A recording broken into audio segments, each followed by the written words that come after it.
అందరికీ నమస్కారం అండి. ఈరోజు కథ మనసు పరిమళించెనే తనవు పరవశించెనే నవ వసంత రాగముతో నీవు చెంత నిలువగనే.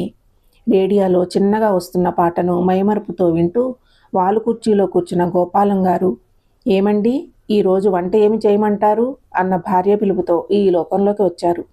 అబ్బా రాదమ్మా, నీకు ఎన్నిసార్లు చెప్పాను, ఏదైనా తింటాను, నీకు నచ్చింది చేయమని.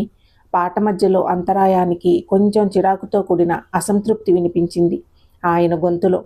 నేను మీకు చాలాసార్లు చెప్పాను, ఏనాడైనా మిమ్మల్ని అడగకుండా కూర చేశానా? ఏదో మీకు ఇష్టమైనవి వండి పెడితే నా కడుపు నిండుతుంది. ఆప్యాయతతో కూడిన అలుక ఆవిడ కంఠంలో. అది గమనించిన ఆయన ఆవిడ వైపు తిరిగి, చూడు రాదా, ఎప్పుడు నా ఇష్టమేనా? నీకంటూ ఇష్టాలుండవా? నీకంటూ ఏమీ చేసుకోవా?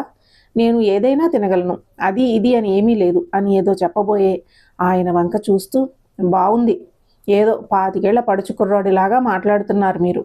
నేను ఏమి చేసినా తింటారా? అయితే శుభ్రంగా ఇంత నూనె పోసి చామదుంపల ఫ్రై చేసి అంత మసాలా కారం దట్టించి గుత్తి వంకాయ కూర చేస్తాను, తినగలరా అంది వెక్కిరింపుగా. ఆ నువ్వేదో 16 ఏళ్ల పడుచైనట్టు. ఎందుకు? తనను బేషుగ్గా తింటాను. ఫ్రై తినలేను అనా? నువ్వు ఉన్నావుగా, కొంచెం కొరికి పెడదువు గాని. ఇక మసాలా కూర అంటావా? నాకు గ్యాస్ అని నువ్వు భయపడుతున్నావు కానీ మందులేసుకుంటే అదే పోతుంది.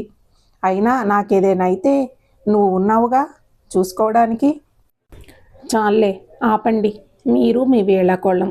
మీరును ఏదో వయసుకు తగ్గ తిండి తినాలి కానీ డాక్టర్ గారు చెప్పారు కదా, మీరు ఉప్పు మసాలాలు తగ్గించాలి అని. అయినా ఇన్నేళ్ల మన కాపురంలో ఏనాడైనా రాదమ్మా నాకు ఇది ఇష్టం చేసిపెట్టు అని అడిగిన పాపాన పోలేదు మీరు. ఎంతసేపు నేను వెంటపడి అడగాల్సిందే. నే వెళ్తున్నా బాబు అని వెళ్ళబోతున్న ఆవిడ చెయ్యి పట్టుకుని ఆపారు ఆయన. రేడియోలో నుంచి నన్ను వదిలి నీవు పోలేవులే, ఇది నిజములే పాట వస్తోంది. ఆయన కొంటెగా, విన్నావుగా, నువ్వెక్కడికి వెళ్తావు నన్ను వదిలిపెట్టి? పద ఇద్దరం వెళదాం. ఆవిడ సిగ్గుగా, చాలేండి సంబరం, రోజు రోజుకి మీరు మరీ చిన్నపిల్లాడైపోతున్నారు. నేను వెళతానన్నది వంటింట్లోకి, చాలా పనులున్నాయి. అన్నట్టు చెప్పడం మరిచానండోయ్, మన ఇంటిలో ఒక కొత్త జంట కాపురం పెట్టారు. ఎంత ముద్దుగా ఉన్నారనుకున్నారు? కొత్త జంట ఎవరు? ఆసక్తిగా అడిగారు గోపాలం గారు. రండి చూపిస్తాను అని ఆయన చెయ్యి పట్టుకుని ఇంటి వెనకనున్న పెరట్లోకి తీసుకెళ్ళి అక్కడ ఉన్న పిచ్చుకగూడు చూపించింది ఆవిడ. కొత్తగా కట్టుకున్నాయి కాబోలు. చాలా అందంగా పొందిగ్గా ఉంది గూడు, ఎండు ఆకులు పుల్లలతో. బాగుంది. ఏవో మన పిల్లలు అన్నట్లు కొత్త జంట అన్నావు, ఇవా అన్నారు.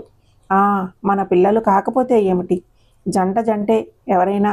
చూడండి ఎంత ముద్దొస్తున్నాయో చిట్టి పిచ్చుకలు అంది ఆవిడ సంబరంగా, చిన్న పిల్లలాగా. ఆవిడ వైపు ఒకసారి చూసి నిట్టూర్చి, పద లోపలికి, వాటి మధ్య మనమెందుకు అని ఇంట్లోకి దారి తీశారు. ఆవిడ వంటింట్లోకి, ఆయన పడక గదిలోకి వెళ్ళిపోయారు. గోపాలం గారు వెళ్ళి మంచంపై నడుము వాల్చారు కానీ ఆయన మెదడు నిండా ఆలోచనలే. ఆయన మనసు గతంలోకి పరుగులు తీసింది. వాళ్ళ పెళ్ళై దాదాపు 40 సంవత్సరాలు అవుతోంది. వారి పెళ్లినాటికి ఆయనకి 20, ఆవిడకి 16 ఏళ్లే. అప్పట్లో చిన్నతనంలోనే పెళ్ళిళ్ళు చేసేవారు. పెళ్లి జీవితం అంటే సరైన అవగాహన కూడా లేని వయసు. పెళ్ళైన ఏడాదికి ఒక బాబు పుట్టాడు కానీ పురిట్లోనే పోయాడు. అసలే చిన్నతనం కావడం వల్ల, శారీరకంగా కూడా బాగా బలహీనంగా ఉండడం వల్ల రాధమ్మ కోలుకోవడానికి చాలా కాలమే పట్టింది. ఆ దేవుడు కొంచెం చిన్నచూపు చూడడం వలనో తాము చేసుకున్న పాపఫలమో కానీ మరిక సంతాన భాగ్యం కలగలేదు. ఆ దిగులు మరింత కుంగదీసింది. ఇలా కాదు అనుకుని ఇద్దరు ఒకరికొకరు ధైర్యం చెప్పుకుంటూ నీకు నేను, నాకు నువ్వు అన్నట్లు కాలం వెళ్ళదీస్తున్నారు. పెళ్ళైన ఇన్ని ఏళ్లలో ఆయన ఒక్క మాట ఆవిడని అన్నది లేదు. అలాగే రాధమ్మ కూడా ఆయన మాటకు ఎదురు చెప్పింది లేదు. చుట్టుపక్కల వారందరూ అంటూ ఉంటారు, సీతారాముల్లాగా ఆదర్శ దంపతులని. షష్ఠిపూర్తికి దగ్గరలో ఉన్న రాధమ్మ కళ్ళకి ఆయన ఇంకా చిన్నపిల్లాడే. ఎంతసేపు ఆయనకి ఇష్టమైనట్టు ఉండడమే ఆవిడకు తెలిసింది. ఏమిటో పిచ్చిది, చెట్టుపై పిచ్చుకలను తమ పిల్లలే అన్నట్టు తెగ సంబరపడిపోతోంది. కొన్ని రోజులుండి అవి ఎగిరిపోతాయని తెలిసినా కూడా తలుపు కొట్టిన చప్పుడుకి ఆలోచనలో నుంచి బయటికి వచ్చారు. ఎవరు అంటూ తలుపు తీశారు. నమస్కారం అండి, నా పేరు రామారావు. మీ ఇంట్లో 2 గదులు ఖాళీగా ఉన్నాయి అని తెలిసింది. అద్దెకిస్తారేమో అని. ఇంతలో రాధమ్మ గారు లోపల నుంచి వస్తూ, ఎవరు బాబు మీరు? నా పేరు రామారావండి. ఇల్లు అద్దెకిస్తారేమోనని వచ్చానండి. ఆ విన్నాను. ఎవరు అంటే ఏ కులం అని గోపాలం గారు ఆవిడ వైపు మందలింపుగా చూస్తూ, రాధమ్మ చెప్పారు కదా ఆయన పేరు రామారావు అని. అతని వైపు చూస్తూ, ఏమీ అనుకోకు బాబు, ఆవిడకి కొంచెం చాదస్తంలే. ఇంతకీ మీరు ఏమి చేస్తూ ఉంటారు? నేను ఇక్కడ ఆంధ్ర బ్యాంకులో క్లర్క్గా చేస్తున్నానండి. కొత్తగా ఇక్కడికి ఈ ఊరు ట్రాన్స్ఫర్ అయ్యింది. అందుకే ఇల్లు కోసం వెతుక్కుంటున్నాను. ఆఫీస్కి దగ్గరలో ఇల్లు చూసుకుందామని వెతుకుతూ ఉంటే ఇక్కడ ఉన్నట్లు తెలిసింది. పెళ్ళయిందా? రాధమ్మ ప్రశ్న. అయ్యిందండి. మీరు ఇల్లు చూపిస్తే? ఆహా, మరి పిల్లలు? లేదండి, ఈ మధ్యనే కొత్తగా పెళ్ళయింది అన్నాడు కొంచెం సిగ్గుపడుతూ. ఓరిని సిగ్గు చిమడా అనుకుంటూ, మరి అమ్మాయి ఏది? ఇంకా ఇక్కడికి తీసుకురాలేదండి. మీరు ఇల్లు చూపిస్తే గోపాలం గారు కల్పించుకుంటూ, పదండి చూపిస్తాను అంటూ ఇక ప్రశ్నలు ఆపుతావా అన్నట్లుగా ఆవిడ వైపు ఒకసారి చూసి బయటికి వెళ్ళారు. అమ్మయ్య, రక్షించారు అన్నట్లు గోపాలం గారి వైపు చూస్తూ ఆయనని అనుసరించాడు రామారావు. రామారావుకి ఇల్లు నచ్చి 2 నెలల అడ్వాన్స్ ఇచ్చి 4 రోజుల్లో వస్తామండి, మంచి రోజు చూసుకొని వచ్చి పాలు పొంగిస్తాం అని చెప్పాడతను. అలాగే బాబు, ఈలోగా ఆ రూమ్లను శుభ్రం చేయించి ఉంచుతాము అన్నారు గోపాలం గారు అతనితో.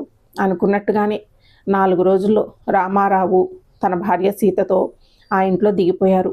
పాలు పొంగించి ప్రసాదం తీసుకుని గోపాలం గారికి ఇవ్వడానికి వచ్చారు ఇద్దరు. నీ పేరేమిటమ్మాయి అడిగారు రాధమ్మ గారు ఆ అమ్మాయిని. సీత అండి, సిగ్గుగా పలికింది. ఆహా, మీ పుట్టిల్లు ఏ ఊరు అంటూ వివరాలు అడుగుతున్న రాధమ్మ వైపు గోపాలం గారు మొదలుపెట్టావా అన్నట్టుగా చూసి, ఏమోయ్ రామారావు, ఈరోజు ఆఫీస్కి సెలవు పెట్టావా? అవునండి, సామాను సర్దుకోవాలి కదా, రేపటి నుంచి వెళ్తానండి అన్నాడు రామారావు మర్యాదగా. సరే బాబు, ఈ పూటకి భోజనం మేము పంపిస్తాము, మీరు ఇల్లు సర్దుకోండి. అయ్యో, మీకెందుకండి శ్రమ, మేము సామాను సర్దుకుంటూ ఏదో సింపుల్గా వంట చేసుకుంటాం అన్న రామారావు వైపు చూస్తూ, పర్లేదు బాబు, మా రాధమ్మ చేతి వంట చాలా చాలా బాగుంటుంది, మీ ఇద్దరికీ నచ్చుతుంది. మా ఇంట్లో కొత్తగా దిగారు కదా, ఈ పూటకి ఇక్కడికే భోజనానికి వచ్చేయండి.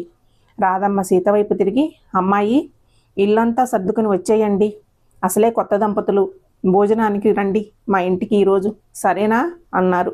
అంటూనే లోపలికి వెళ్ళిపోయింది. సీతకి ఏమి చెప్పాలో తెలియక భర్త వైపు చూసింది. రామారావు రామంటే వారు ఏమి ఫీల్ అవుతారో అనుకుంటూ, సరేనండి అలాగే వస్తాము అన్నాడు మొహమాటంగా. ఇద్దరూ మొహమాటంగా తలలు ఊపి వాళ్ళ వాటాల్లోకి వెళ్ళిపోయారు. రోజులు గడిచిపోతున్నాయి. సీతకు గోపాలం రాధా దంపతులను చూస్తే ఒకవైపు ఆశ్చర్యంగాను, ఒకవైపు ఇబ్బందిగాను ఉంటుంది. కారణం, గోపాలం రాధగారితో చిలిపిగా మాట్లాడడం, ఆవిడ సిగ్గుపడుతుంటే సరసం ఆడడం, ఏమిటో ఈ ముసలోళ్ళకి దసరా పండగ అని అనుకుంది. సీత చదువుకున్నదైనా పుట్టి పెరిగిన వాతావరణం వల్ల భార్యాభర్తలు అలా అందరి ముందు చలోక్తులు విసురుకుంటూ చిలిపిగా ఒకరినొకరు అలా అనుకుంటూ ఉండడం ఎందుకో ఆమెకు కొంచెం ఇబ్బందిగా, కొత్తగా అనిపించింది. ఒకరోజు దేనికో పని ఉండి గోపాలం గారి వాటాలోకి వెళ్ళినా ఆమె ఒక దృశ్యం చూసి తిరిగి వాళ్ళ వాటాలోకి వెళ్ళిపోయింది. కారణం, రాధమ్మ గారు గోపాలం గారికి నోట్లో టిఫిన్ పెడుతుంటే ఆయన ఆవిడ చేతులు పట్టుకుని, ఎందుకు రాదమ్మా, నేను తింటానుగా అని అంటున్నారు. చాలే ఊరుకోండి, నేను ఉండగా మీరు ఇంత ఇబ్బంది పడుతున్నారు, ఆ మాత్రం చేయలేనా? అయినా మీకెన్నిసార్లు చెప్పాను వాటి జోలికి వెళ్ళకండి అని అంటోంది.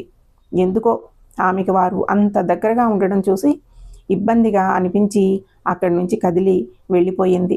ఇంట్లోకి వచ్చి రామారావుతో, చూసారా, చిచి, ఇంత వయసు వచ్చిన ఆ సరసాలు ఏమిటో చూడలేకపోతున్నాను బాబు.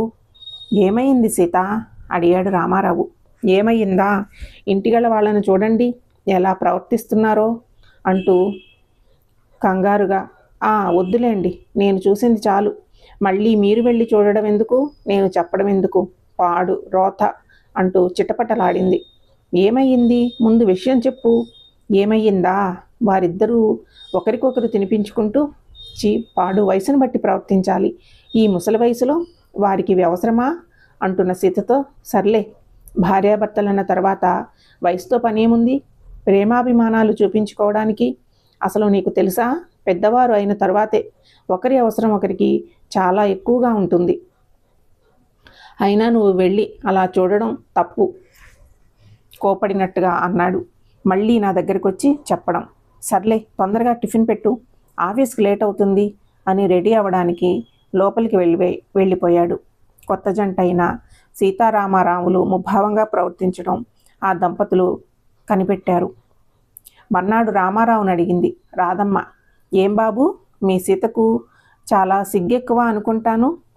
మీరు ఏ రోజు సరదాగా అలా బయటికి వెళ్ళడం మేము చూడలేదు. కొత్త దంపతులు కదా. అబ్బే, అదేమీ లేదండి, నాకు ఆఫీసులో పని ఒత్తిడి ఎక్కువగా ఉందండి. చూడు బాబు, ఎంత పనిలో ఉన్నా కొంచెం భార్యని బయటికి సరదాగా అలా తీసుకుని వెళ్తూ ఉండాలి. పాపం, ఆ అమ్మాయికి కూడా అలా తిరగాలని ఉంటుంది కదా. కొత్త పెళ్లి కూతురు ఒంటరిగా ఉంటుంది ఇంట్లో. గోపాలం గారు ఆమె వైపు చూస్తూ, రాధమ్మ, ఎందుకు ఆ అబ్బాయిని వచ్చిన దగ్గర నుంచి ఒకటే ప్రశ్నలతో విసిగిస్తావు? ఏమీ అనుకోకు బాబు, ఈ పాటికి నీకు అర్థమయ్యే ఉంటుంది ఈవిడ గురించి. ఎబ్బే, అదేమీ లేదండి నసుగుతూ అన్నాడు. నిజమే, సీత ఎప్పుడు సరదాగా ఉండదు, పైగా అలా బయట ఉండకూడదు అంటూ ఉంటుంది. తను ఎప్పుడైనా చిలిపిగా తన చెయ్యి పట్టుకోబోతే, చిచ్చి ఏమిటండి బయటలా సిగ్గు లేకుండా అందరూ చూస్తారు అని అంటుంది. అరే, నా భార్య చెయ్యి నేను పట్టుకోవడానికి సిగ్గెందుకు అంటే వద్దు అని ఆమెను దూరం జరుగుతుంది. అలా అని తన మీద ప్రేమ లేక కాదు, బోల్డంత ప్రేమ, కానీ బయట అలా ఉండకూడదు అని అంటుంది. ఏమయ్యా రామారావు, నిన్నే పరధ్యానంగా ఆలోచిస్తున్న రామారావు ఉలిక్కిపడి ఈ లోకంలోకి వచ్చాడు. సరేలే, నీ భార్య గురించి ఏమీ అడగములే, ఇదిగో కాఫీ తీసుకో అంటూ కాఫీ గ్లాసు చేతికి అందించింది రాధమ్మ. ఈలోపు సీత, పిన్నిగారు, ఈరోజు నేను కొత్త వంటకం చేశాను, మొక్కజొన్న వడలు, రుచి చూడండి అంటూ తెచ్చి ఇచ్చింది. నవ్వుతూ రాధమ్మ తీసుకుని, సీత ఇలా కూర్చో, నీకు కూడా కాఫీ తెస్తాను అని వంటగదిలోకి వెళ్ళి కాఫీ గ్లాసు తీసుకొచ్చి ఆమె చేతికిస్తూ, మీ బాబాయ్ గారు ఇవి ఏమీ తినలేరమ్మా, మొక్కజొన్న వాతం కదా, అదీ కాక ఆయన నీ చేసిన నా చేతి వంట తప్పితే ఏమీ తినరు. అబ్బో, చోద్యం బాగానే ఉంది. సీతకి ఒళ్ళు మండిపోయింది ఆవిడ మాటలతో.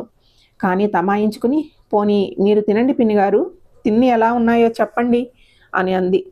అయ్యో, దానిదేముందమ్మా, నేను తినలేకపోయినా తను నాకు తినిపిస్తుంది, నాకు ఎలా తినిపించాలో తనకి తెలుసు అన్నారు గోపాలం గారు ముసిముసిగా నవ్వుకుంటూ. సీతకి వాళ్ళ మాటలేమిటో అర్థం అయ్యి కాకుండా ఉన్నాయి. ఇంతలో రాధమ్మ, చాలండి, పిల్లల ముందు ఏమిటి అని ముద్దుగా విసుక్కుంటూ వారి వైపు తిరిగి, ఏమీ లేదమ్మా, మొన్న నాకు కొంచెం జ్వరం వచ్చినట్లు అయ్యి లేవలేకపోయాను. ఆయనకేమో పొద్దున్నే గుక్కెడ కాఫీ నీళ్లు గొంతులో పడకపోతే తోచదు. నేను లేవలేదని ఆయనే పెట్టుకోబోతూ చెయ్యి కాల్చుకున్నారు. పాపం, టిఫిన్ కూడా తినలేకపోతే నేను నోట్లో పెట్టాను, అందుకని అలా అంటున్నారులే. అప్పుడు చూసింది, ఆయన కుడి చేతి వేళ్లకు ఆయింట్మెంట్ రాసి ఉంది. అందుక ఆ రోజు ఆవిడ నోట్లో పెడుతూ, అయినా నిజమే, తప్పు నాదే, చెప్పా పెట్టకుండా తలుపు కొట్టకుండా వాళ్ళ ఇంట్లోకి వెళ్ళిపోయి అలా చూడడం నా తప్పే కదా. అసలు చూసింది అర్థం చేసుకోకుండా నా ఇష్టానుసారం ఊహించుకోవడం. చూసావా, నువ్వు అర్థం చేసుకోలేదు అంటూ సీత వైపు గుర్రుగా చూశాడు రామారావు. మరలా రాధమ్మ ఇలా అంది, చూడమ్మా సీత, షష్టిపూర్తి వయసు వచ్చాక కూడా వీళ్ళు ఏమిటి ఇలా ఉంటారు అని అనుకుంటున్నావా నీ మనసులో?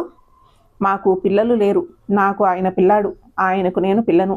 ఏదో మా రోజులు ఇలా గడిచిపోతున్నాయి. కానీ ఒకటే దిగులమ్మా, ముందు నేను వెళ్ళిపోతే తర్వాత ఆయనను ఎవరు చూసుకుంటారో అన్న దిగులు. ఆడదానికి స్వార్థం ఎక్కువమ్మా. కుటుంబం కోసం, ఇంట్లో వారందరి కోసం, ముఖ్యంగా భర్త కోసం ఎన్నో పూజలు, నోములు, వ్రతాలు అంటూ చేస్తూ ఉంటుంది. సుమంగళిగా వెళ్ళిపోవాలని కోరుకుంటుంది. పిల్లలు ఉంటే తర్వాత సంగతి, వాళ్ళు ఏమి చూస్తారో ఎలా చూస్తారో అన్న బెంగ ఉంటుంది. పిల్లలు లేని వాళ్ళ పరిస్థితి ఏమిటి? తిట్టినా కొట్టినా ఎవరో ఒకరు ఇంట్లో అండ ఉంటారు అనుకోవడానికి మాకు ఎవ్వరూ లేరమ్మా. చిన్నప్పుడే జీవితం అంటే సరైన అవగాహన లేనప్పుడు మాకు పెళ్ళయింది. అందుకే ఆయనకు ఏ లోటు తెలియకుండా ఆయనకు ఇష్టమైనట్టుగా చేసి పెడుతూ ఉంటాను నేను. రాధమ్మ, ఎందుకు ఇవి అన్నీ చెప్పి వాళ్ళని ఇబ్బంది పెడతావు? అవును, చూడు, పెరట్లో మొన్న ఒక కొత్త జంట అని చెప్పావు కదా, అవి ఏవీ కనబడట్లేదు అని అడిగారు మాట మారుస్తూ. అవా, పిల్లలు రెక్కలు చెగిరిపోయాయనుకుంటా. ఆ జంట కూడా కొత్త గూటి కోసం వెతుక్కుంటూ వెళ్ళిపోయినట్లున్నాయి అంది ఆవిడ కొంచెం నిర్లిప్తంగా. రామారావు, సీత ఒకరి ముఖాలు ఒకరు చూసుకుని వారి బాధని అర్థం చేసుకుంటూ ఒకేసారి అన్నారు. పోనీలేండి, మీ పెరట్లో ఉన్న ఆ జంట వెళ్ళిపోయినా మీ ఇంట్లో ఉన్న ఈ జంట మిమ్మల్ని వదిలి ఎప్పుడూ వెళ్ళిపోదు. అవునండి, మేము మీతో పాటే ఉంటాము. ఏమంటావు సీత? ఏమంటానండి, మీ మాటే నా మాట అంటాను. ఎవరూ లేని మనకు ఈ ఊర్లో పెద్దవాళ్ళ అండ దొరికింది. చాలా మంచి నిర్ణయం తీసుకున్నారండి అంటూ రామారావు చేతిని చేతుల్లోకి తీసుకుని ముద్దు పెట్టుకుంది. అది చూసి ఆశ్చర్యంగా రామారావు ఆమె వంక చూశాడు. అవునండి, నేను నిజమే చెబుతున్నాను. భార్యాభర్తలు అంటే నిజంగా వీరిలాగా ఉండాలి. ప్రేమ ఆప్యాయతలు ఎప్పటికప్పుడు తెలియచేసుకుంటూ జీవితంలో ముందుకు సాగిపోవాలి. పాలు నీళ్లలాగా కలిసిపోవాలి. నేను ఇన్నాళ్ళు నాలో గూడు కట్టుకున్న పాత భావాలని తుడిచేసి కొత్తగా ఆలోచిస్తున్నాను. వీరిని మనం వారి జీవిత చరమాంకం వరకు చూసుకుందాము. వీరిని చివరి రోజుల్లో నిశ్చింతగా ఉండేటట్లు పరిస్థితులు కల్పిద్దాం అంటూ వారి వైపు తిరిగి, నిజంగా మీ జంటని చూసి మాలాంటి కొత్త జంటలు ఎన్నో నేర్చుకోవాలండి. ఇక ఎప్పుడూ మీరు ఒంటరివారు అని అనుకోవద్దు. మీకు మేము ఉన్నాము తోడుగా నీడగా అన్నది సీత. ఆమె మాటలకు ఆ వృద్ధ దంపతుల మొహంలో చిరునవ్వు కదలాడింది. జీవితంలో అందమైన బంధంతో కలిసిన జంట ఒక్క కళ్ళదే రెండూ కలిసి తెరుచుకుంటాయి, రెండూ కలిసి మూసుకుంటాయి, కలిసే నిద్రపోతాయి, ఒకేసారి కన్నీళ్లు కారుస్తాయి. అది కూడా జీవితాంతం. ఒకరినొకరు చూడకుండా. అలాగే భార్యాభర్తల బంధం కూడా అంతే. ఈ కథ సమాప్తము. ఈ కథను రచించినది గాయత్రి గారు. ఈ కథ మీకు నచ్చినట్లయితే ఛానల్ని సబ్స్క్రైబ్ చేసుకోండి. ఛానల్లోని మిగతా కథలను ఫాలో అవ్వండి. మీ స్నేహితులకి బంధువులకి షేర్ చేయండి, లైక్ చేయండి. ఈ కథ గురించి మీ అభిప్రాయాన్ని కామెంట్ రూపంలో తెలియచేయండి. Thank you.